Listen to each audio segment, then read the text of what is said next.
নৈহাটির বলাইবাগে বিজেপির কার্যকর্তার বাড়িতে হামলার অভিযোগ, পাশে থাকার আশ্বাস অর্জুনের। আমার শাশুড়ি ৭৫ বছর বয়স, শাশুড়িকে ঘাট ধরে ধরে গেছে, তখন দুর্গা আমার সঙ্গে ফোনে আমি দৌড়ে গেছি, দেখি শাশুড়িকে ঠেসে ধরেছে দেওয়ালে। আমার শাশুড়ি বলে ভোট পরবর্তী হিংসা অব্যাহত ব্যারাকপুর সংসদীয় এলাকা জুড়ে।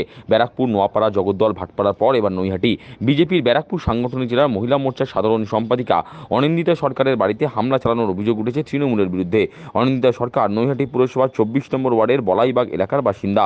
অনিন্দিতার অভিযোগ, ভোটের ফল বেরোনোর পর মঙ্গলবার রাতে ১০-১২ জনের দল এসে তার বাড়িতে ভাঙচুর চালায়। জানলার কাঁচ ভেঙে চুরমার করে দেওয়া হয়েছে।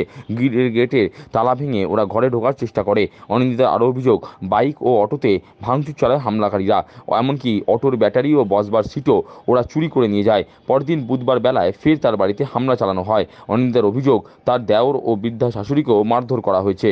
তাদের বাঁচাতে গিয়ে তিনিও আক্রান্ত হন। তাকে বাঁচাতে গিয়ে আক্রমণের শিকার হন তার স্বামীও। করলো, জানলা টাল্লা ভাঙচুর করলো, বাইরের সঙ্গে আমার গাড়ি ছিল, অটোটা ছিল, অটো ভাঙচুর করেছে, ব্যাটারি চুরি করে নিয়ে গেছে, সিটগুলো নিয়ে গেছে।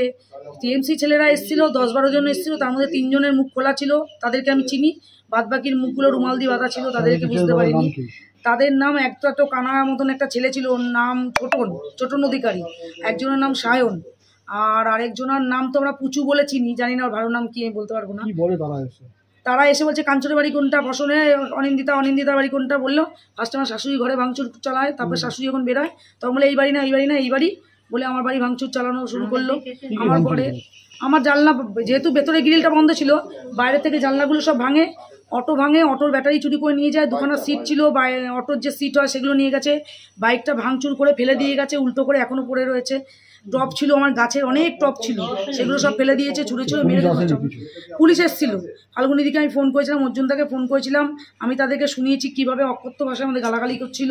গিলে তালা ভাঙার অনেক চেষ্টা করেছে, অনেকক্ষণ ধরে করেছে, কিন্তু তালাটা ভাঙতে পারেনি। হ্যাঁ, উনি এসে আশ্বাস দিয়ে গেলেন যে ক্ষতি যা হয়েছে উনি দেখবেন, আর দলটা আমরা করি, দলটা তো আমরা করবো। হয়তো আপনাদের পরিবারের পাশে থাকার আশ্বাস দিলেন? আশ্বাস দিয়েছেন উনি, ফাল্গুনিদিও দিয়েছেন, অর্জুনদাও দিয়েছেন, পরিবারের আশ্বাস আমাদের আগে ফাল্গুনিদিও দেখা করে গেছেন। বৃহস্পতিবার বেলায় দলীয় কার্যকর্তার বাড়িতে আসেন ব্যারাকপুরের প্রাক্তন সাংসদ অর্জুন সিং। তিনি সরকার পরিবারের পাশে থাকার আশ্বাস দেন। তার অভিযোগ, গুন্ডারাজ খতমের আশ্বাস দিয়েছেন পার্থ ভৌমিক, অথচ পার্থ ভৌমিকই গুন্ডারাজ কায়েম করে রেখেছেন। সনাতনীদের বিবেক উদয়ের এদিন দাবি করলেন, টিপে মারা হচ্ছে, ঘর বাড়ি ভাঙচুর করেছে পার্টি কর্মী। ওই ১০০০ টাকার উপরে মানুষ, মহিলারা ভোট দিয়ে আজকে সনাতনী মহিলাদের উপরে যা অত্যাচার, বাঙালি হিন্দুরা আজ বাংলা থাকতে পারবে না, বাংলা পাকিস্তান হবে, এইরকম হুমকি দিয়ে যে প্রতিশ্রুতি দিয়েছিল ভোটের সময় যে গুন্ডারাজ খতম করবে, সেই গুন্ডারাজই তো চালাচ্ছে। পার্থভূমি তো গুন্ডারাজই চালাচ্ছে, প্রতিশ্রুতি কি দেবে? অসহায় পরিবারের পাশে আসলেন আপনি, দেখলেন? নিশ্চয়ই দাঁড়াবো, মৃত্যু অবধি তাদের পাশে আছি, যা হবে আছি আমরা। আমরা শুধু একটাই কথা বলবো, সনাতনীরা এখনো বিবেক জাগুক, বুদ্ধি জাগুক। যদিও হামলার ঘটনা নিয়ে নৈহাটি পুরসভার সিআইসি সনদদের দাবি, প্রণয় ঘটিত কারণে ওই বাড়িতে হামলার ঘটনা ঘটেছে। এই ঘটনার সঙ্গে তৃণমূলের কোনো যোগ নেই। ঘটনাটি পুলিশ তদন্ত করে দেখছে। সেই মানিকের সাথে সম্পর্ক তার স্বামী, অনিন্দিতার স্বামী কাঞ্চন ধরে ফেলেছে।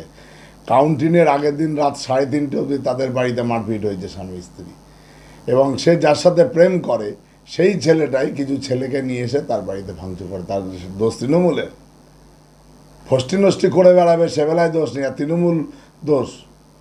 সে যার সাথে ফষ্টি নষ্টি করেছে তার স্বামী বাধা দিয়েছে বলে স্বামীকে মারতে এসেছিল ওরা, তার সাথে তৃণমূলের কোনো সম্পর্ক নেই। এবং আমি নিজে খবর পেয়ে, তার দলের নেতারা আমাকে ফোন করেছিল, আমি নিজে খবর পেয়ে ওখানে গেছি, যে ওই অনিন্দিতার সাথেও দেখা করেছি, ওদের বলে এসেছি। আসল ঘটনাটা তদন্ত করে জানতে পারলাম যে এটা প্রেম ঘটিত বিষয়।